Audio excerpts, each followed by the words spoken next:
Hello and welcome to the 6th episode of Pop-Up Visit here at the North Shore Historical Museum. As my mother would say, it is hot as blue blazes out here, but we are so determined to make sure that you get a glimpse into the museum that we are coming to you every week with these episodes.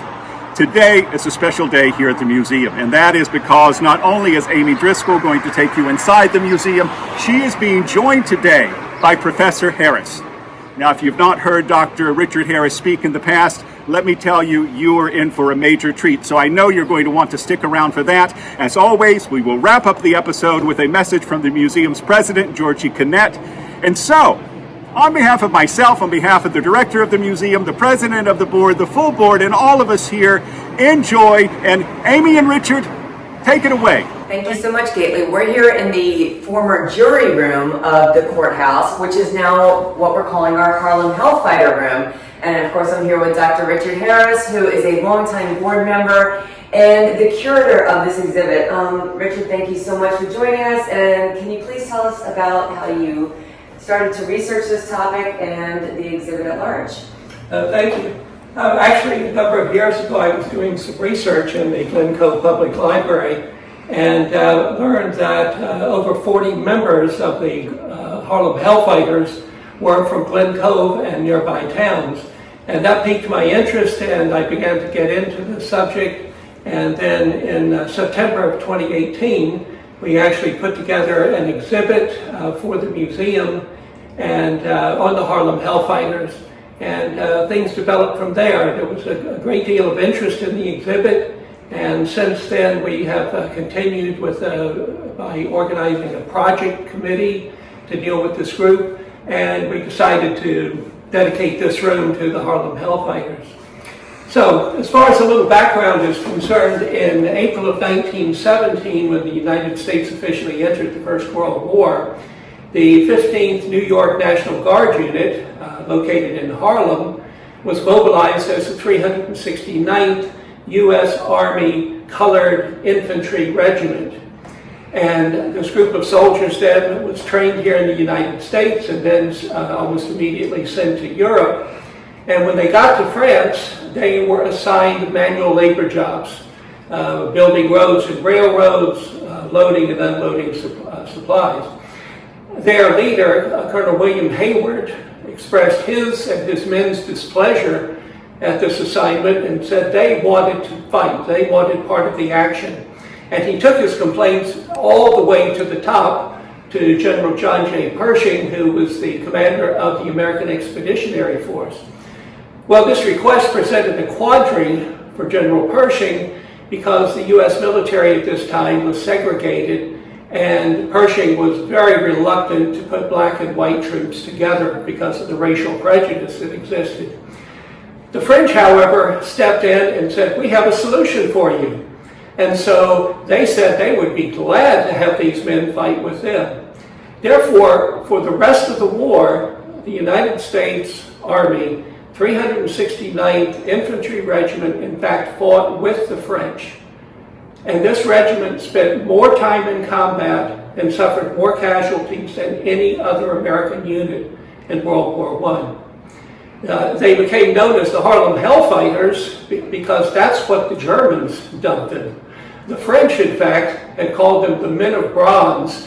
And one of the items in the exhibit here is actually a copy of a letter written by a U.S. soldier right after the war ended, in which he talks about having suffered and been almost blown up, suffered a concussion. He was unconscious, and when he came to senses and so forth afterwards, it was in a military hospital, and he mentions here a man of bronze who was helping to tend to him.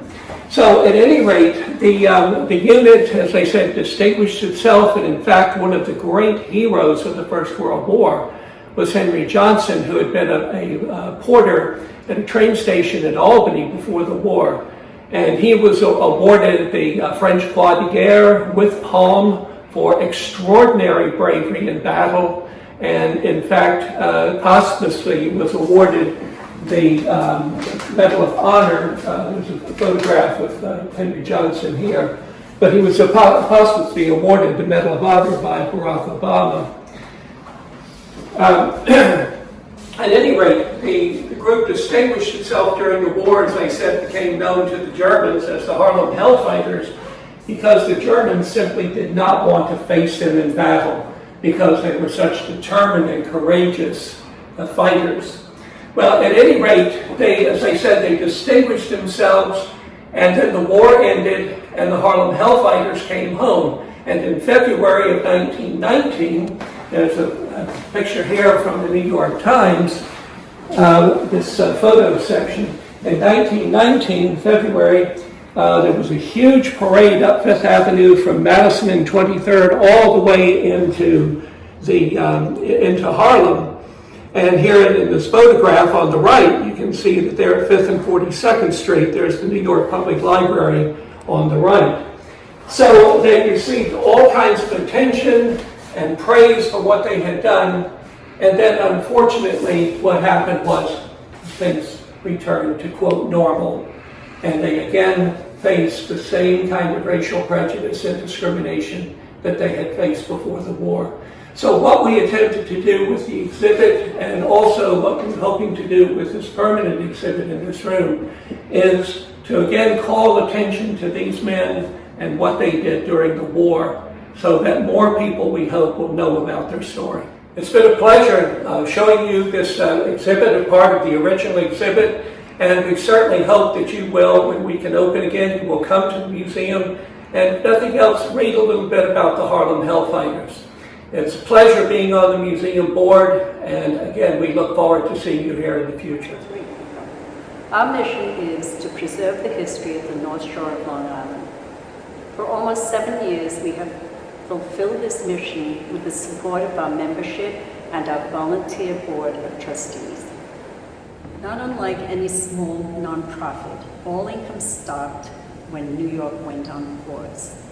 Until we can fundraise again, we are facing a shortfall for our operating expenses. The board has pledged donations to help with these expenses, but we surely could use your help. All contributions are tax deductible. You can find information on how to donate on our website, and you can also use PayPal. Thanks for listening, and stay safe.